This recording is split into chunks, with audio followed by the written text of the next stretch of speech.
say good afternoon, everyone. Yeah, so it's lovely to, I was going to say to see so many of you, but obviously we can't. So it's lovely to know that there's so many people. We did have a look at the delegates list and I recognised a few names there. So welcome to you all. We do hope you find this session useful. So first of all, I'm Jill Logan and I'm the Chief Officer of a small local charity, Very Blind Society. I'm delighted to be joined by two colleagues from Bury Council. They've come along to help tell our story. So Linda Prescott and Claire Travis both have been instrumental in helping us to get to this point in our service users support. And I'm sure you're going to have plenty of questions for them, so because it's so unusual for us to actually get people from the council to come along. So welcome to you guys. Thank you. How to pack a 10-year journey into half an hour?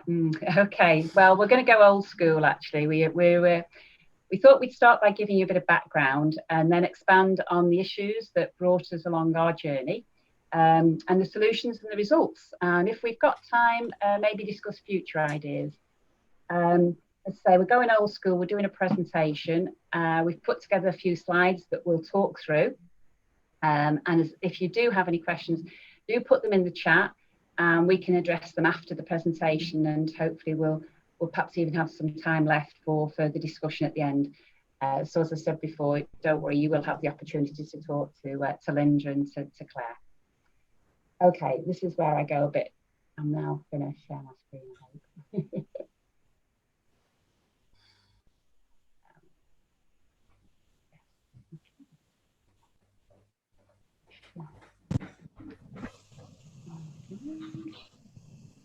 Bear with me.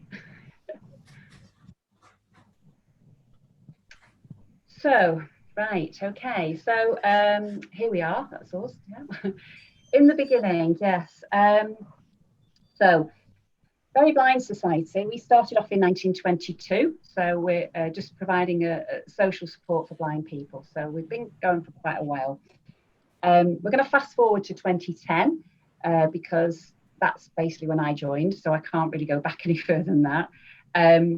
We had a contract with Bury Adult Care Services where we provided an assessment officer who carried out registration consent visits. So it was very basic. It was a wonderful opportunity for us to promote our support services informally, which included things like befriending, equipment demonstration days. We did an iTalk support course, monthly socials, and benefit support. Anything sort of more technical was referred back to Adult Care Services, and it was dealt with by their one Rosie. So basically, I'm just displaying a flow chart now, which shows how we actually the process was working back in those days. So client goes along or service user goes along to the eye clinic. If they then are referred, if they have a CVI, they go to the Adult Care Services. The CVI is spent there. The referral comes through to us. We did this initial assessment and registration visit, and then it would go, if it's anything more complex, it would go back to Bury Adult Care Services. And as I say, into this sort of like almost like, no disrespect, but almost a black hole, because there was only one person there. And they dealt with everything. And then if there was anything from a social support side of things, it then came back to us. Over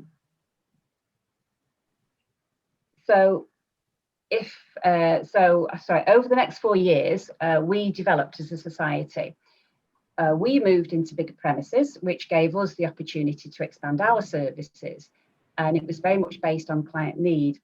I have to say, we had a really good engagement with our clients and service users. Because we'd gone into a bigger premises, I think it gave people more of an opportunity to come in and have a chat with us. Also, with our support that we're providing for the council, we instigated quality calls to people to find out their experiences and what it had been like when we'd visited, and also what else would help after diagnosis. We also held regular user forums which at the centre, And we had a lot of feedback mechanisms introduced to ensure we were meeting the client need. Of course, that's when we realised that there were problems. So the next slide is one of our clients, Tracy, who was diagnosed with retinitis pigmentosa at 11 years old. So hopefully this is going.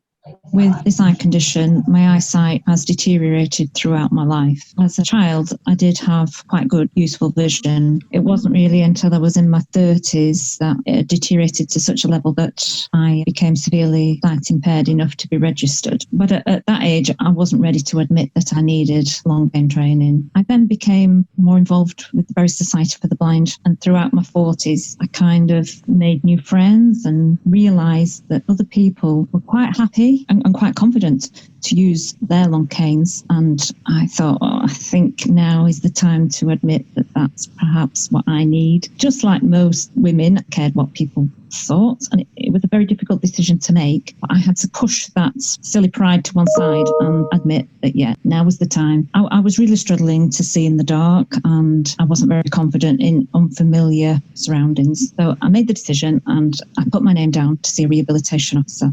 A whole year went by before I was even contacted. And then that was just a phone call. And it was another whole year until I saw a rehabilitation officer, and that was when Bury Society for the Blind had taken over the rehab side of things. I was very lucky that I had peer support both at the Blind Society and with my family and friends. I do worry that if other people didn't have that support, how they would have coped without that. So even though I still do have some useful vision, I am so pleased that I have received the skill to use a long white cane. It's there in my back pocket, if you will. So I hope that comes across, that it takes so much courage for people to just decide to make that decision to use things like to go on with their journey of long cane training and that side of things. And obviously it's really important that we then action that straight away. And I mean, as Tracy said there, it was 12 months before he was even contacted, and then a further 12 months before she actually did the long cane training. During this time, due to our contract with Bury Council, we were having regular monitoring meetings. I have to tell you, I dealt with 8 different members of staff at the council over the years, and at times it did feel a bit like Groundhog Day or something like that. However, persistence does pay, and I do wonder if they just got sick of me actually and just constantly going through the same issues and just got, right, we've got to do something. But during that time, we did build up a good relationship with the council. And I think that was because although we kept bringing up the same issues, as you can see with sort of Tracy, where people were waiting so long, we always kept looking at how we could make the service better and easier for the service user. So we weren't focusing on, well, this is wrong and you've got to fix it. We were more, this is wrong and how are we going to fix it? I'm going to hand over to Linda now to pick up the story. Okay, thank you, Jill.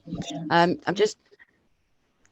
hope you can hear me, and just let me know, Jill, if my internet, I've just been having a couple of internet problems this morning. So along I came, I think I was 8th or 9th manager, and I started to manage a new portfolio in the council, part of which was the sensory contract. And whilst I had some awareness of visionary, I soon realised it was very limited and, if I'm honest, naive in my understanding of what the impact of that was. And I'd met with Jill, and we'd had a lot of coffees and a lot of conversations because I wanted to get a better understanding of the service and the people that relied on that service and the support. And as Jill had said, she, what I found was she had so much passion and lots of ideas. And what Jill's described about the Bury Blind Society was being managed, especially with the early help, it didn't fit well, and it wasn't joined to the rehab officer, which was managed within the council. It linked, but it didn't flow. And what happened was Jill asked me to come and meet with some of the users, the people who use that service. And these were the things what came about from the bubbles, the speech bubbles, were mobility training. They were waiting for over 12 months, as Trace has explained. That meant they felt vulnerable, isolated, they were losing confidence in going out. In terms of lighting assessments, felt more vulnerable approaching winter months, and they needed to ensure that it was at a safe level in the stairwells, kitchens and bathrooms. Route mapping. It was important to residents, especially new to the area, to get them familiarised with new routes to mobilise safely and independently. And in terms of daily living skills, you know, the delays in having support, for example, in the kitchen, using knives, cookers and ovens, that put people potentially at high risk of burning and scalding and even a poor diet. And it subsequently increased anxiety levels. So I'd thought about that when I'd met with the group, and I went home and I'd run out of some milk or some bread at the time. And I thought, well, I'll just nip to the shops. And then I put myself in their shoes. And I thought, imagine having to wait 60 weeks before I can actually go out independently to the corner shop just to get some bread or milk for myself. And that's when it really sunk in. It was so powerful hearing their lived experiences and the impact that had had on them. So it certainly wasn't a person-centered service that they were getting. Obviously, clearly, it was resulting in very poor outcomes. And it went against the Care Act, Section 1 and 2, which is the principles of promoting well-being, preventing, reducing, delaying need, and having a clear framework for visionary rehabilitation provision. Can you just move on to the next slide, please, Jill? Thank you. So, after more coffees and more meetings with Jill, I said, it's going to be like turning a tanker ship round in the sea, because obviously the councils, the big organisations, there's lots of red tape, there's lots of processes, pathways, people to convince. And Jill still smiles about this. I think you still use this analogy, don't you, Jill, to this day? So there was a lot, although Jill had got loads of ideas and loads of enthusiasm, I'm thinking, how am I going to sell this to my chief officer, to the director? What's that going to look like? What are they going to say? But what did happen to speed things up was that RNIB had done a report, and it was called the See, Plan and Provide report around 2016. And basically Bury was in, I think, the top 10 of only referring a very small proportion of people through for rehab. I think it was 9% off the top of my head, which was pretty grim. And although Jill and herself had already met and we'd done some of those, well, what would good look like? What would better look like? Obviously, that report speeded things on, because whilst, I'm trying to keep the council's reputation, the more important thing on a personal level for me was about making sure that people got the services they need and the outcomes, the right outcomes. Morally, it didn't sit well. So I knew, that I wasn't the specialist. I didn't know. Jill, obviously had a better understanding than me, but the experts really were the people who were living with this day in and day out. So what we decided to do, and what we did do, if you can just move to the next slide, please, Jill. Is some of the things we worked together to try and, improve. And the most important thing was listening to people's lived experiences. For me, that was the most powerful. And what we had to do was build a really trusting relationship with very, very good communication. I have to say, it cost Jill a lot of coffee, because I do like coffee. And by having the good communication and regular, and it wasn't great big formal meetings, it was just popping in, having a conversation, we built a really good trusting relationship. We both had shared goals with a strong commitment to change. And although we'd done some reviewing of systems, pathways and processes, and obviously paperwork, we realised we needed to enlist other people, to help us to do that too. We tried out new ideas. Jill had loads of new ideas. And I, had to be flexible. And then obviously we had to go back then and listen to people's feedback, because as you're trying something, you know, and you're changing something, you've still got to go back and listen. Is that helping? Is that better? Can it be better? You know, is there something else we can do? And one of the things we did do was ask for forgiveness and not permission. That's not to say that we went wild with the council's budget, I have to say. But we did do a lot of things and then went and said, oh, we've done this and look what happened. So that made it, you know, Jill's insatiable appetite, you know, with all these great ideas, made it a lot more easy for myself to go back, you know, to the powers that be within the council and say, if we do this, this is the result we get. So I'll just pass you on to Claire, because Claire was obviously instrumental in helping us to do that. Thank you.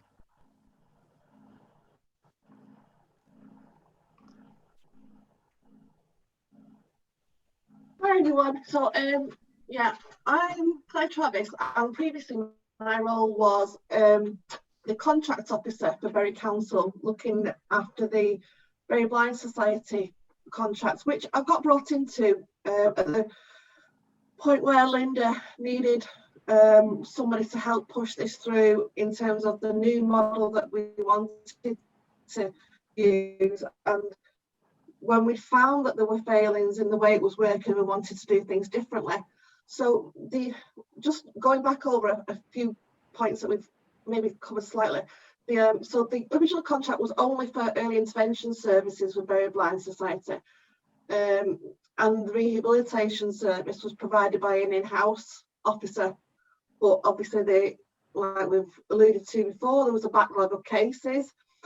People were waiting a long time, and we've actually calculated that the average waiting list in 2016 was 30 weeks, which once somebody's been seen at an eye clinic and then had a CVI and then been contacted about registering that CVI or not wanting to register that CVI, and all the bits of work that are being done around going in and out of different agencies, there's a delay.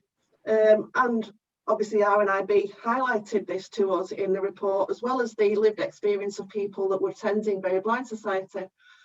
So what happened was that the rehabilitation officer from Bury Council did actually leave their post, and that gave us the opportunity to do something different, because we then had, and what Linda kind of touched on was, you know, we are spending public money and we have to deliver outcomes, and we have to do it in a value for money sense.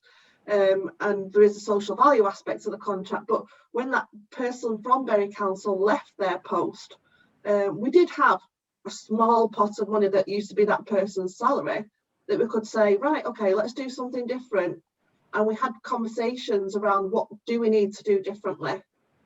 And so the idea that we had a pilot scheme to bring the rehab and early intervention services under one roof meant that there were a lot more efficiencies to be made than just having that pot of money go to Bury Blind Society. The efficiencies were around the process and procedure that Jill highlighted on before was streamlined. So it wasn't going backwards and forwards in and out of Bury Council. It was dealing with Bury Blind Society and not actually having to make a distinction between, you know, what specifically fell under early intervention and what specifically fell under rehabilitation. So what bit did somebody need, and what bit do they not need, and then when do they need it, when do they not need it?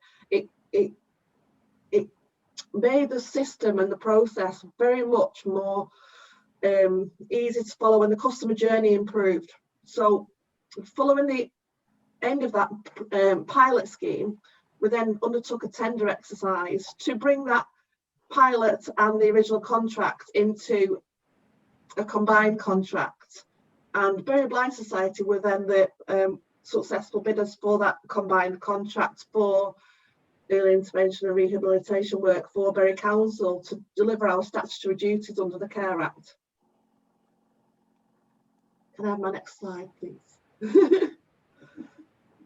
So yeah, so the new contract for supporting people with visual impairments focuses on outcomes, like we said, and it's rather than dealing prescriptively with what somebody's going to do with the money, delivering those outcomes and having a budget to do so means that innovation comes into the delivery of those services. And it's not just doing the same that's always been done, because things change. And, you know, since 2010, since Jill started at Very Blind Society, the whole climate around budgets, around statutory duties, around the Care Act, around the types of customers that we're getting now that require visual impairment support have changed.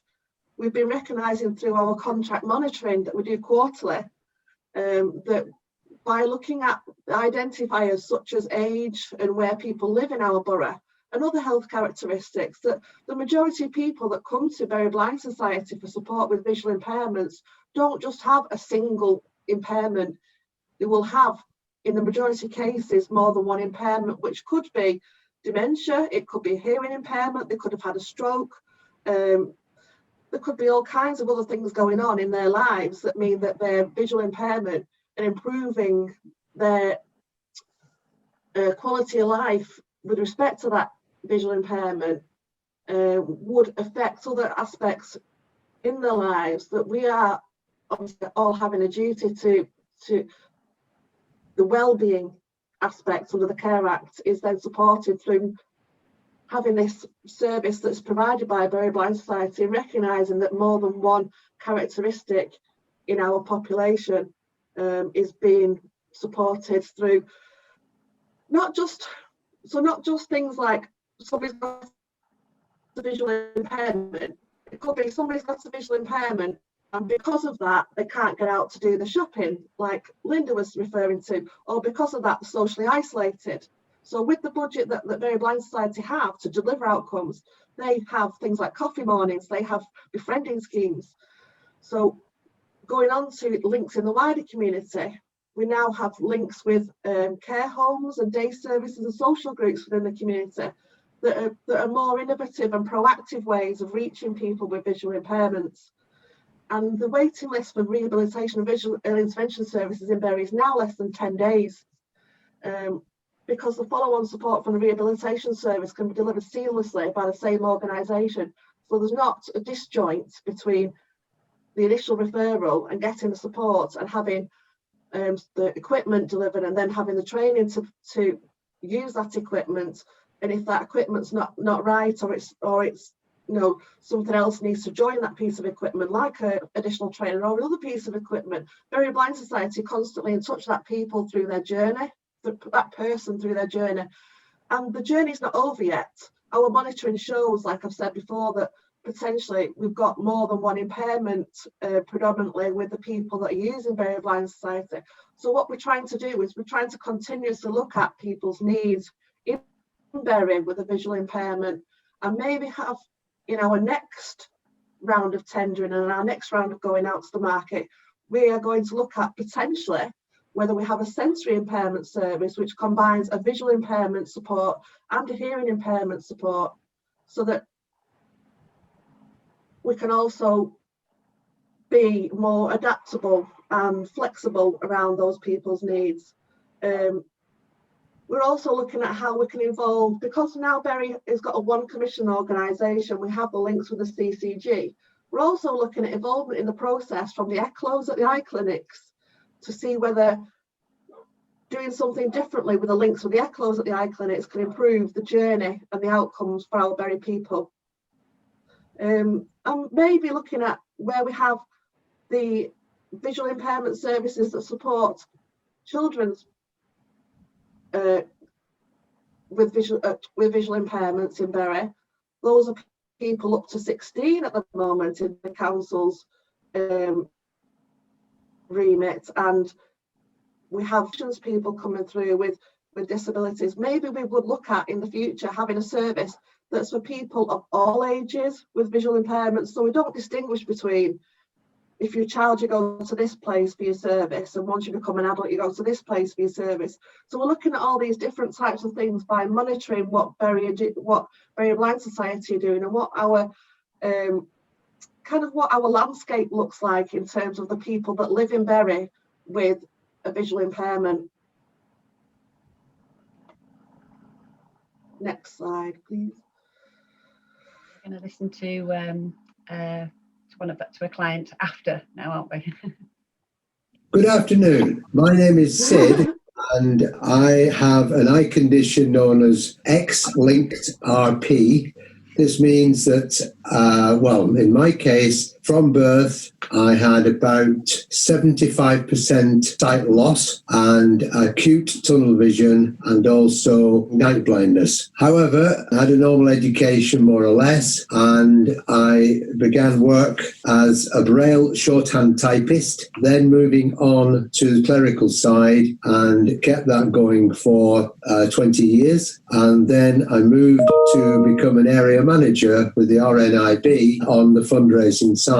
I've been a semi-professional musician for 35 years, and I now do this voluntarily. I have quite an involved church life with the church choir and on the music side, and I have a family of 2 children and 4 grandchildren. Since I retired, I'm still kept up with music, and I'm currently learning how to do multi-track recording, still involved at church, and I've been a guide dog owner for up until around 3 years ago, for 27 years. However, things change in life, and I found that I really needed more time at home. My wife needed my support a little bit more than she had in years gone by, and even though I'd had some long cane training in the 80s, I decided to go that route again and switch from being a guide dog owner to using a long cane, because really a long cane doesn't need feeding, it doesn't need grooming, and it doesn't need free running. You can just stand it up in a corner and that's it. So I approached Berry Society, who I knew had a mobility officer, and very, very soon, it was only a matter of 3 or 4 weeks, and I was out there training, doing all the routes I needed to do. I know now that I can get to the local shops, I can get to the doctors, I can get to the dentist and do all I need to do. And the training took 2 or 3 months, and I had all the routes that I needed to do. The good thing about this is that I know that when we've finished with COVID and we can visit people again, I know there's another route that I need to do. And the great news is that I'll just get onto the society at the time, and I know that I'll be able to have lessons again for the new route fairly quickly, and that'll be another place that I can go to visit somebody.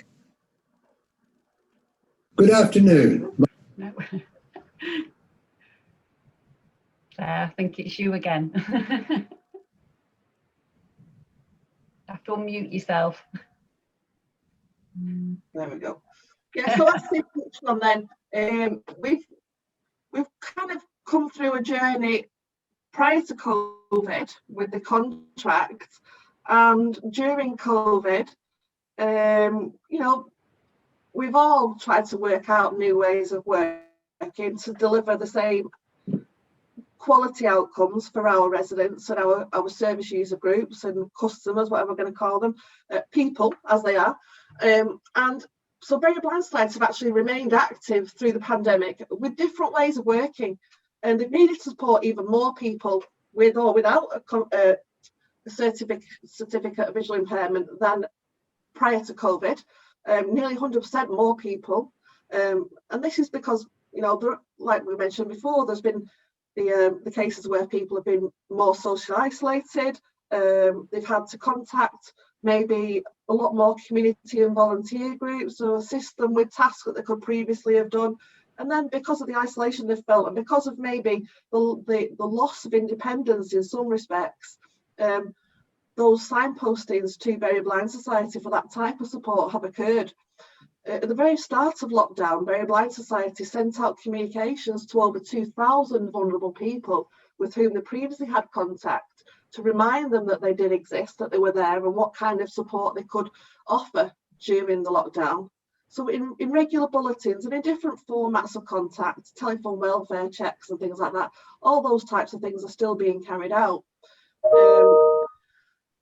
Now that we've had a period not being locked down and then being locked down again, this is kind of, we're in a very state of flux at the moment, but some assessments and some daily living skills and some mobility training and route training is still being done where it's been possible, using PPE and in full compliance with the current government guidance, which obviously we know changes on a fairly regular basis, but keeping on top of being mindful of that government guidance means that in some cases we've been able to, Very Blind Society have been able to discuss with us what that guidance means for them, use PPE, and then go out and do the urgent things and the things that, where possible, can be done during the COVID situation. And all this has been achieved basically because Very Blind Society have been given responsibility to deliver those outcomes quite innovatively. And the council and Very Blind Society have built up this working relationship, built on trust. And like Linda said before, there's this culture now of really our relationship is more to do with asking for forgiveness rather than for permission. You know, Very Blind Society might go out and say, we're thinking about doing this, and come back to myself, come back to Linda, come back to one of our other managers and say, we're thinking about doing this. What do you think? And we're basically saying to them, you're the experts, deliver the outcomes. You're the people that know our people. You work with them. Let's get on and continuously improve what we deliver and continuously improve people's lives. And that's our relationship now in that moving forward, we'll still be working with Very Blind Society, and they are probably going to be instrumental in setting out the plan going forward for what our residents in Bury can expect from a visual impairment service. That's me. Thank you. Thank you. Yeah, lessons learned. I hope that's been useful. So person-centered, I've put there. The service, I think, as you can gather, is much more person-centered. Everyone is unique, and they're at a different stage of their sight loss journey. We've got a multidisciplinary team, starting with an initial screening to establish what is actually required at that moment in time, and then we allocate the referral to the most appropriate person. So you leave the more complex cases to the rehabilitation officer. We actually only have a part-time rehabilitation officer and 2 part-time early intervention officers, but it's about the right fit, isn't it? We offer the client whether they want to have home visits, or sometimes we provide sessions in the centre because people don't always want a stranger to come into their home initially. So if we can build up that trust with them, we then ultimately they'll be happy for us to come into their home. So there's no pressure on the service user. And as local societies, we know our visually impaired people, don't we? I think most of us have good communication with service users, so we know them and they are our primary focus, as Claire was saying. Colleagues in the council, especially in these times with so many cuts, they're dealing with such a wide range of issues, and if we can just make one job easier for them by offering a solution, then it's a win-win for everyone. But more importantly, it's the service user who's getting a good service. I've just put here professional. I think it's really important. The voluntary sector, sometimes we can be viewed as amateur. And I just think it's so important for us to get over to other professionals that we are professionals too. We're qualified staff. And also as registered charities, gosh, we have so many stringent rules and regulations to adhere to. We should be proud of that fact. I've put here small is beautiful and agile. Yeah, going back to Linda's tanker scenario, it's my favourite, this. In our case, yeah, we're small, but it means we don't have all the red tape that a council has to deal with. And this was particularly noticeable with COVID. Many of you will be aware of the collective report that RNIB and Thomas Pocklington and Visionary did about the response of local authorities for support for visually impaired people. And as Claire was saying, our response was immediate because we just got on with it, because your people. We didn't, unfortunately, the way the contract's structured, we didn't have to go back to the council and say, should we do this? We just got on with it, And the next one was resources. Particularly as a small organisation, I found that things like, you know, the RNIB C-Plan Provide report, the Care Act, all useful information for you to use as part of your I'm not going to say arguments sort of thing, to add weight to whatever your case is. And hang on in there, yeah, 8 years, what is it, 10 years and 8 staff later, but you know, it's worth it. And finally, just keep listening. Your service users, yeah. When we were looking at both Tracy's and Sid's case, like, you know, we one size does not fit all. It's life situations change. You know, look at Sid. He retired. He didn't. The guide dog was not the most appropriate way for him. So we have to keep our ears to the ground on that and adapt our services to meet those emerging needs. I hope that we've sort of gone through there and that's been useful. Do we have any questions? I'm going to stop sharing now so that we can actually see what's going on. And Catherine, I think you were going to see if we've got any. Yeah, we don't have any questions in the. Oh, we do. We just got a question through from Michael Conroy. Can you see that, Jill, or shall I read it to you? I can. And actually, Michael, where are you? Can I see him? So Michael, you phoned me on Monday, and I'm desperate to know sort of what happened. Yes, but your message has disappeared now. I can't. Yeah, well, basically, so I met with the director of adult care at Nottingham City Council on Monday, and we were discussing the possibility of integrated services. And I said I was coming to your workshop, and they're interested in working with us, and they were interested in talking to the people from Bury Council, and also that they asked, or the director asked, if you used a neighbourhood footprint, and if not, what footprint you use, which doesn't really mean anything to me, but I said I would ask the question on her behalf. Well, luckily, I do know a bit about neighbourhood footprints. Yeah, so obviously I'm Linda from the council. We do work on a neighbourhood footprint in Bury. There's 5 neighbourhoods. I cover the north of the borough. But in terms of the contract and the service which has been tendered, it's a borough-wide response, so it's not specific. It's, you know, it's such a small bespoke response. There's just no way that you could have that in each of those 5 areas. So it's across the borough of Bury, should I say? Okay. And yes, if the director of adult care wishes to get in touch, I'm more than happy, and I'm sure Claire will be the same, because if it means benefiting and improving outcomes for people of Nottingham, then I'd be very proud to get in touch and influence some of that. Brilliant, thank you. I'll be in touch.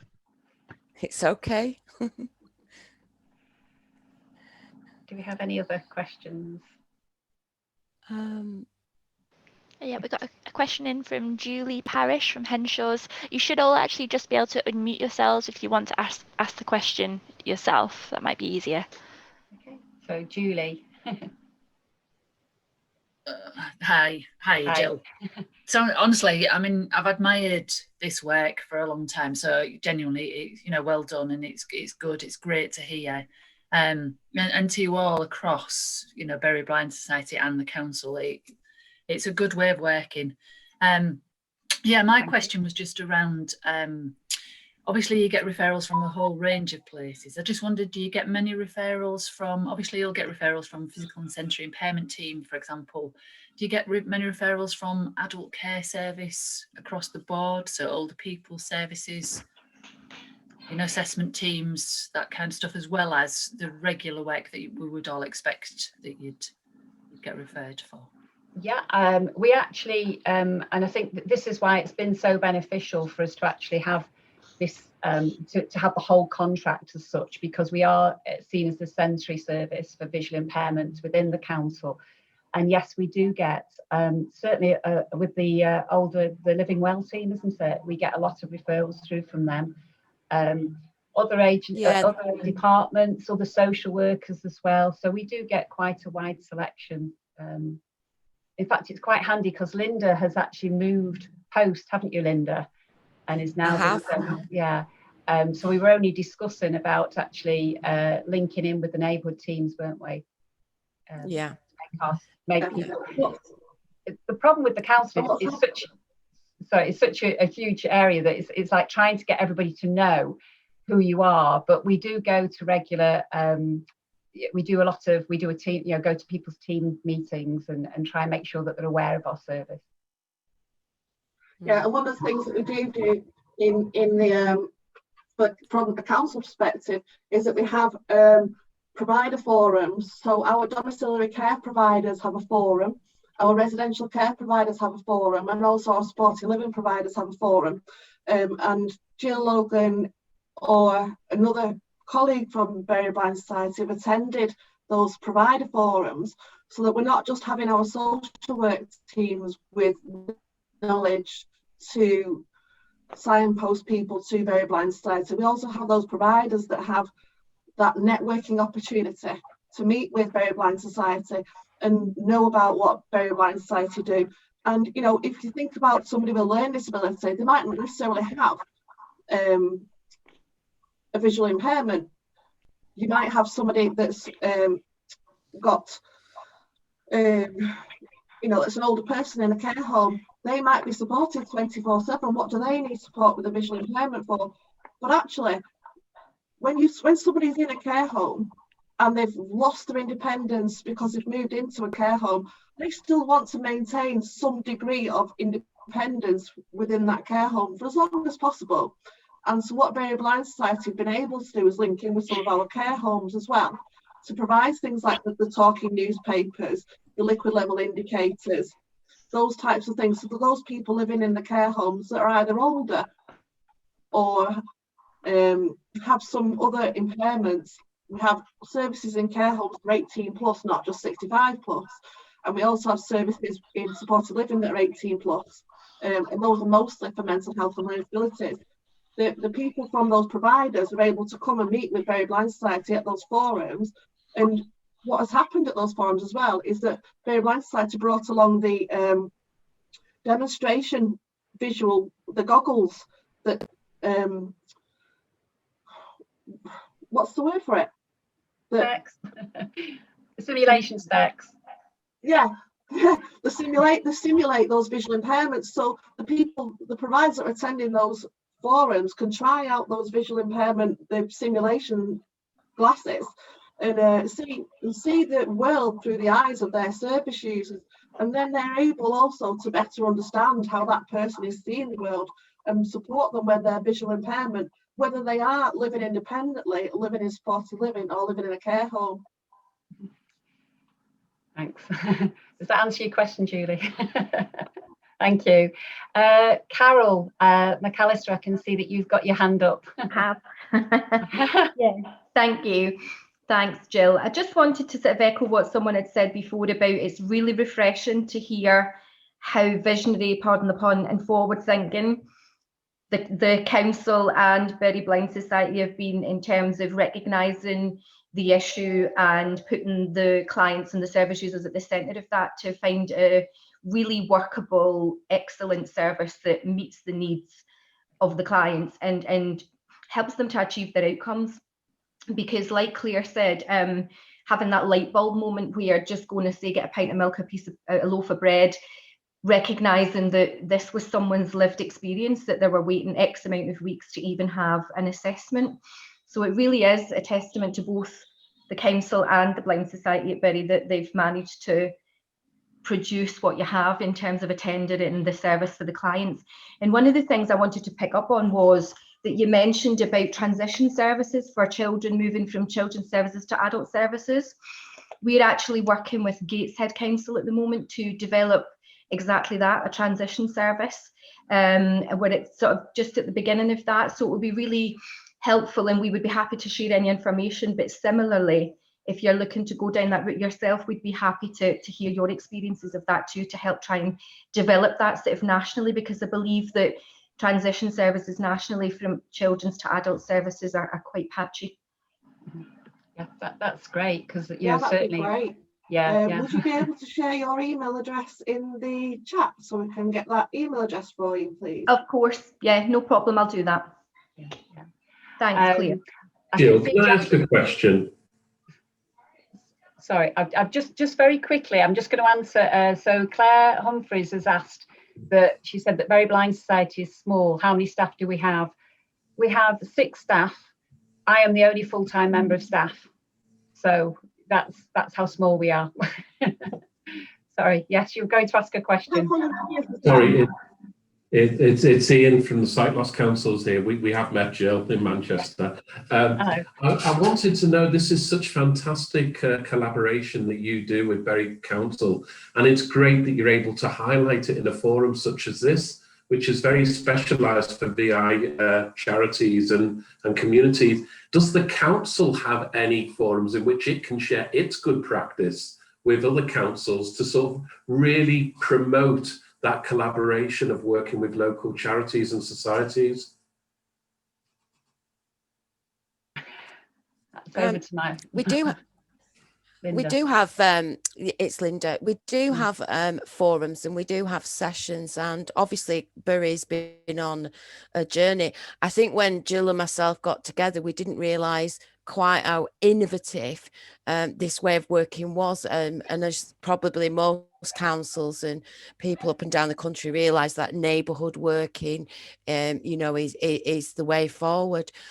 So as part of that, there has been quite a lot of sessions, but I think one of the things the council isn't really good at is sharing its successes, and it's one thing we do need to get better at, but it's been really quite exciting to be able to share everything that we did and pack the journey into, you don't realize how much you've done until you start trying to put slides together and tell the story. But yes, we do have some forums, but probably we need to get better at sharing how we've worked so collaboratively. Jill, I don't know if you want to add to that, or have you frozen? No, I'm not frozen. Oh, you've got, I don't know if it's my internet connection. Go on, sorry. I'm conscious of the time, and I can see that Jackie Fisher has actually got her hand up there. So Jackie, did you want to ask something? Yes, there? I do want to ask a question. I'm chair of trustees for My Sight Knots. I haven't actually spoken to Michael since he had his meeting on Monday, but on the whole, my impression is that our biggest problem is that Nottingham City Council are on the verge of bankruptcy, and they are, really have just rather given up on providing services for people with visual impairment. So it's all very well to have these wonderful ideas, but they're not going to fork out money for My Sight to take on their services. And I wondered if anybody else was in a similar position. They do have a responsibility, though, under the Care Act. I know. They've got a statutory responsibility. I know. So, I mean, looking at that, and Jill obviously, she probably felt she'd been banging her head against a wall. I was number 9 manager that she knocked on the door of. And why would she trust me above anybody else that had come before and said, yeah, we'll change things, I'll listen. The powerful thing, the thing that made was the realization of those lived experiences, and it's how could you get those lived experiences to the people, the powers that be, should I say, in Nottingham Council. That was so powerful. You can't argue with it. It's very hard to argue, and it's very hard to dismiss when you've got people's lived experiences. Hard to challenge back. I think the other thing I would also mention is that sort of, we can do things a lot. I mean, heavens, the voluntary sector is so used to doing lean and mean that I would imagine that that this was not a cost-cutting exercise, but I would be pretty certain that it's not cost any more money than it did within its previous setup, but it's got far better outcomes. So I think that is something to use as well, which I don't know whether maybe Claire would be happy to. Obviously, we can't share too much information on the finance side. I understand that, but I think it's something to bear in mind. I don't know. Has Michael got any report back from his meeting? Well, yes, I have, Jackie. I mean, I don't want to bore everyone on our own kind of personal stuff, but they are looking at their statutory responsibility. I mean, I'm curious as to what happens when a council goes into bankruptcy, because they still exist, but they recognise that what we would be offering would be cheaper than what they're currently offering, because they're currently using their just using their social work staff, apart from a couple of rehab officers, and that, you know, we would be able to offer early intervention that would be cheaper. We did talk about money, and we are meeting again in a month's time with the Director of Social Care and the portfolio holder for adult care. Sorry, so it's an ongoing conversation. So I will talk to you about it in more detail, Jackie. Okay. That's good. Susanette, Croydon Vision. Yes, hi. Hi, thank you everyone, and really want to echo well done to Jill and the team. I mean, amazing what you guys are doing. Talking of bankruptcy, you guys are thinking of it. We actually, Croydon has been filed bankrupt, so we're in a very different place. But my question, which, or kind of maybe outside of this, I wanted to ask is, when we provided support services, and I've been here 3 years now, and we know that there's a disparity on data in terms of what we hold and what the council holds.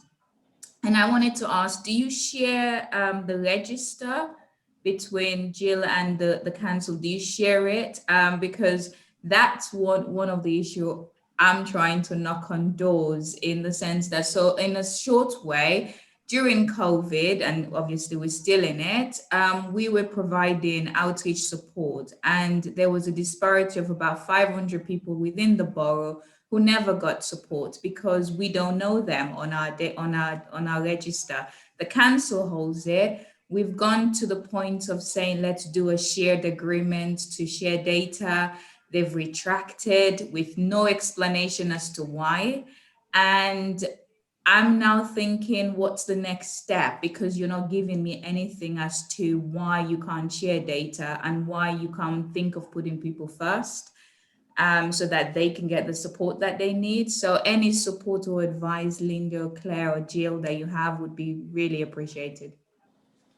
So one of the things, sorry, Jill, just to jump in, one of the things we had to do was in order to, support the people, we had a list. We've got a database, obviously a system that we use, which is Liquid Logic, which has got all of our customers on, if you will.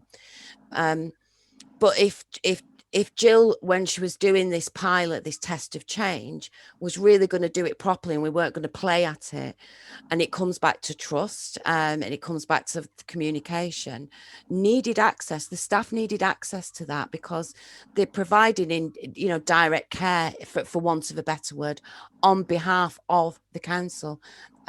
So obviously I had to go and convince, a few people to say, well, what's the point in allowing somebody to do that? But then you're tying their hands behind the back because they can't see and do what they need to do. And that just means we've got to get somebody else to do it. So where's your efficiencies? So that was the argument I took back. In terms of anything else, Jill, you'd like to add? Well, no, just that as the contracts progressed, I mean, we actually do the registration. So we manage the registration register now. And I have to say, I know that sort of like so many other organisations, we're part of the Greater Manchester Consortium, and they're all like, oh gosh, I wish we could, because I know it's a problem. It makes it so much easier that we can actually access that system, and we're the ones who are managing it.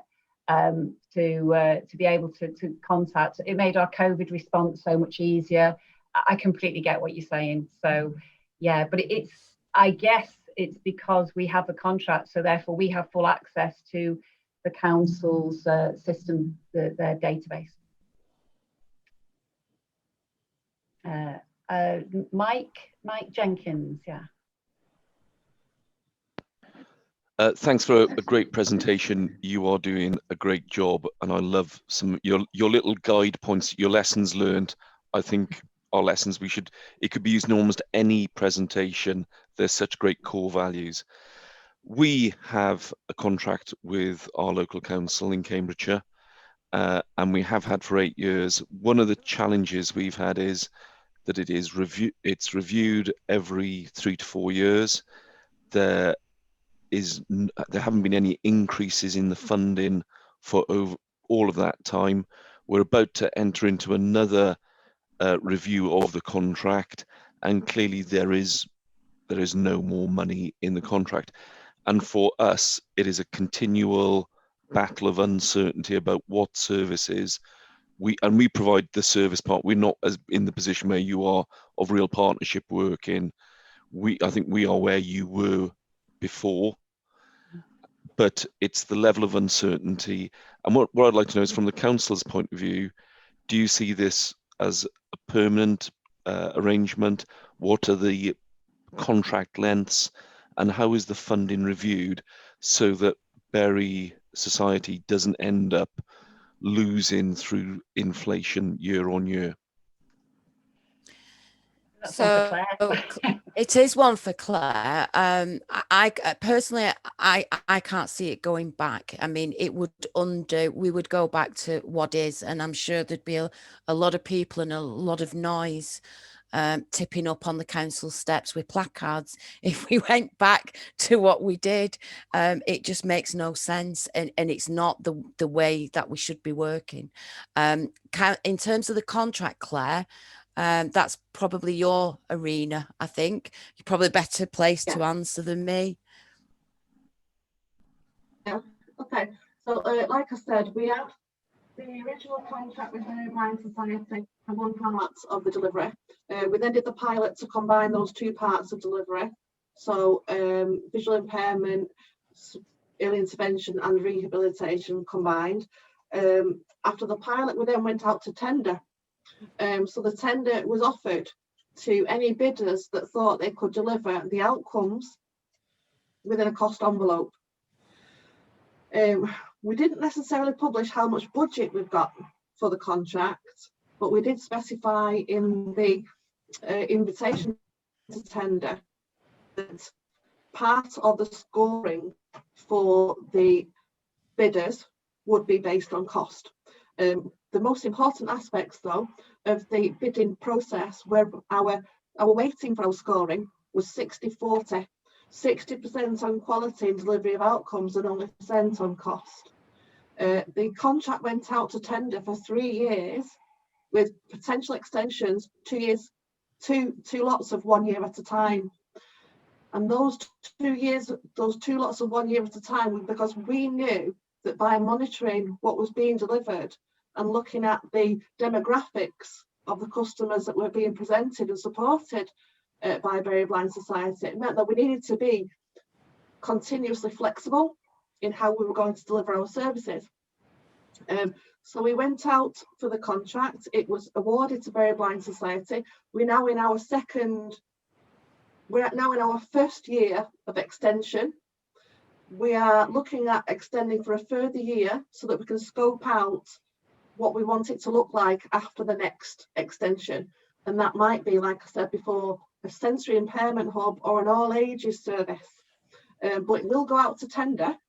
And what councils can't do now to be compliant with procurement legislation is keep extending and extending and extending contracts without going and getting permission from the directors and the budget holders and being exempt from that procurement legislation, because they have to have an exemption from procurement legislation to continue to do that. We want to do things right in Bury. We want to do the right thing for our customers, and we're going to work with Bury Blind Society to, like I said, continuously look at what our customers need from our contract. And hopefully, when it comes to retendering, Bury Blind Society will bid for that contract. And based on the case, we'll ask for case studies, we'll ask for what people want to predict in terms of the cost of the contract year on year. And what Bury Blind Society did in the last tender exercise was they said, in year 1, the contract will cost this much, year 2, the contract will cost this much, in year 3, the contract will cost this much, and for each additional extension of a year, it will cost this much. So they're not subject to a static cost of delivering the service. And they're not being penalised by the rate of inflation.